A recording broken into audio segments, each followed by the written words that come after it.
tapat, matatag at maaasahan balitang tama at totoo lamang dito sa Pilipinas Network. Magandang araw sa ating mga kababayan sa Pilipinas at sa buong mundo. Huwag kalimutang pusuan ang video, sumubaybay at pindutin ang batingaw upang lagi kayong updated sa balita. Simulan na natin.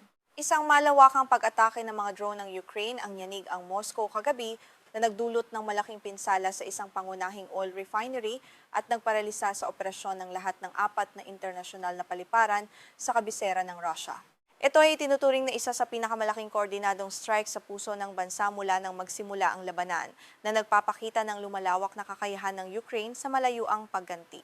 Kinumpirma ni Moscow Mayor Sergei Sobyanin sa kanyang opisyal na pahayag sa Telegram na niyanig ng mga drone ang syudad Magdamag. Ayon sa kanya, isang kaaway na drone ang direktang sumira sa isang mahalagang pasilidad sa loob ng teritoryo ng Moscow Refinery.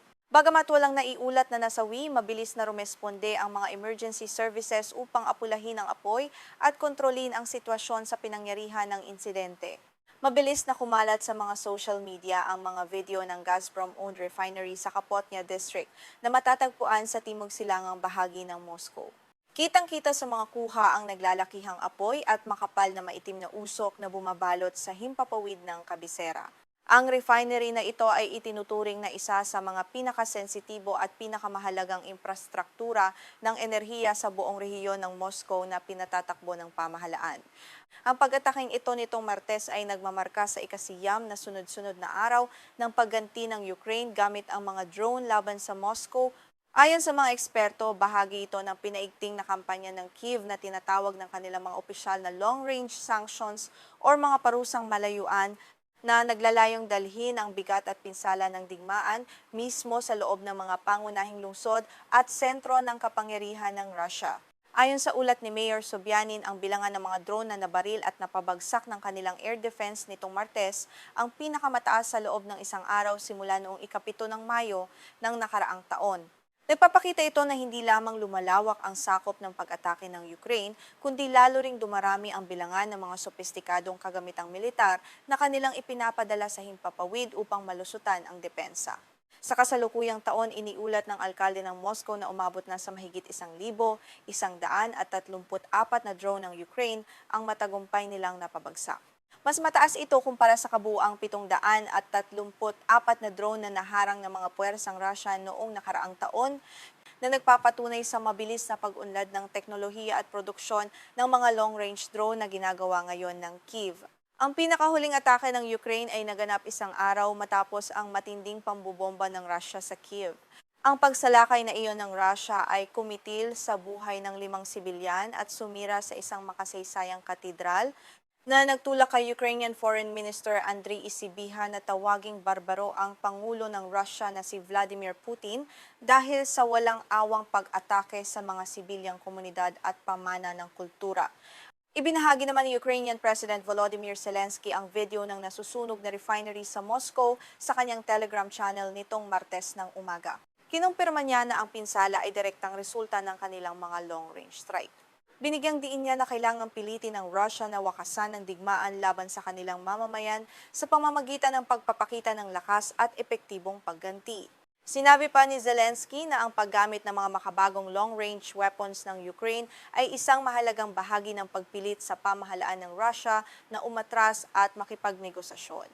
Idinagdag niya na ito ay isang makatarungang tugon sa walang humpay na pagsalakay ng Russia at sa sadyang pagpapahaba ng digmaan na nagdudulot ng matinding pagdurusa sa milyon-milyong mga mamamayang Ukrainian araw-araw sa buong bansa. Ipinaliwanag naman ni Andriy Kovalenko, ang pinuno ng Counter-Disinformation Center ng Ukraine, ang kahalagahan ng target na ito. Ang Moscow Refinery ay may kapasidad na magproseso ng humigit kumulang 11 milyong tonelada ng langis kada taon. Bukod dito, ang pasilidad na ito ang nagtutusto sa halos 40% ng kabuang pangangailangan sa gasolina ng buong populasyon sa lungsod ng Moscow. Ayon pa kay Kovalenko, kahit na ipinakalat na ni Putin ang halos lahat ng pinakamahusay na air defense at missile defense system sa paligid ng Moscow, hindi pa rin ito nailigtas ang mga kritikal na pasilidad mula sa pinsala. Ipinapakita nito ang malaking kahinaan ng depensa ng Russia laban sa mga makabagong taktika ng drone warfare na patuloy na pinapapino ng mga inhinyero at militar ng Ukraine. Hayagang sinabi ni Kovalenko na si Putin ay hindi nagarantiya ng kaligtasan para sa mga mamamayan ng Moscow. Ang matagumpay na paglusot ng mga drone sa kabila ng pinakamahigpit na proteksyon ng militar ay nagpapadala ng malakas na mensahe ng kawalan ng seguridad sa mismong sentro ng kapangyarihan ng pamahalaang Russian na nagpapatunay na ang digmaan ay may direktang epekto na rin sa kanilang pamumuhay. Sa kabilang banda, ipinahayag ng Ministry of Defense ng Russia na ang pag-atake sa Moscow ay bahagi lamang ng mas malawak na alon ng mga pagsalakay kagabi. Inangkin ng ministeryo na matagumpay na napabagsak ng kanilang mga puwersang militar ang hindi bababa sa 172 drone ng Ukraine na lumipad sa iba't ibang rehiyon na nagpapakita ng malawak na sakop ng opensiba ng Ukraine. Dahil sa tindi ng banta sa himpapawid, nagpatupad ang Federal Air Transport Agency ng Russia na Rosaviatsia ng mahigpit na flight restrictions. Naapektuhan nito ang lahat ng 4 na pangunahing paliparan sa Moscow, ang Domodedovo, Vienkovo, Zhukovsky at Sheremetyevo. Ang hakbang na ito ay nagdulot ng malawakang pagkansela at pag-aantala ng mga flight na nag-iwan sa libu-libong pasahero na stranded. Hindi lamang ang Moscow ang naapektuhan ng mga pagbabawal sa paglipad na ito. Umabot din ang flight restriction sa mahigit 100 paliparan sa timog at kanlurang bahagi ng Russia, kabilang ang Sochi sa baybayin ng Black Sea hanggang sa Nizhnekamsk sa Tatarstan Republic na may layong mahigit 750 milya mula sa pinakamalahit na hangganan ng Ukraine na nagpapakita ng lawak ng takot. Samantala, iniulat din ng Air Force ng Ukraine na nagpatuloy ang sariling long-range attacks ng Russia kagabi. Ayon sa opisyal na pahayag ng militar, nagpakawala ang Russia ng 132 drone at 2 missile patungo sa teritoryo ng Ukraine. Ito ay bahagi ng patuloy na estratehiya ng Russia na sirain ang mga infrastruktura ng kuryente at enerhiya ng bansa bago sumapit ang taglamig.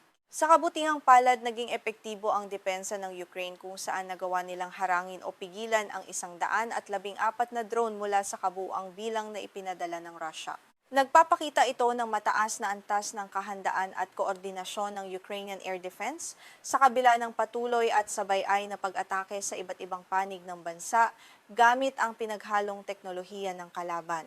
Gayunpaman, kinumpirma ng Ukrainian Air Force na may 2 missile at 16 na drone ang nakaligtas at sumalanta sa 9 na magkakaibang lokasyon sa buong bansa. Ang mga ganitong insidente ay patuloy na nagdudulot ng pinsala sa mga sibilyang komunidad, nagwawasak ng mga tirahan, at nagpapahirap sa mabilis na rehabilitasyon ng mga nasirang pasilidad ng kuryente at iba pang pangunahing serbisyo. Ang palitan na ito ng mga drone at missile strikes ay nagpapakita ng isang bagong yugto sa digmaan, kung saan ang Ukraine ay hindi na lamang basta nagdedepensa sa sarili nitong lupa, kundi aktibo ng naglulunsad ng mga counter-offensive sa loob mismo ng teritoryo ng Russia. Ang estratehiyang ito ay naglalayong sirain ang ekonomiya ng kalaban, pahinain ang kanilang logistika at bawasan ang suporta sa digmaan. Sa pagtatapos ng ating ulat, malinaw na ang labanan sa himpapawid ay patuloy na iinit habang kapwa pinapalakas ng dalawang panig ang kanilang mga makabagong teknolohiya ng drone. Manatiling ligtas at mapagmatyag at magkita-kita po muli tayo sa susunod na balitaan.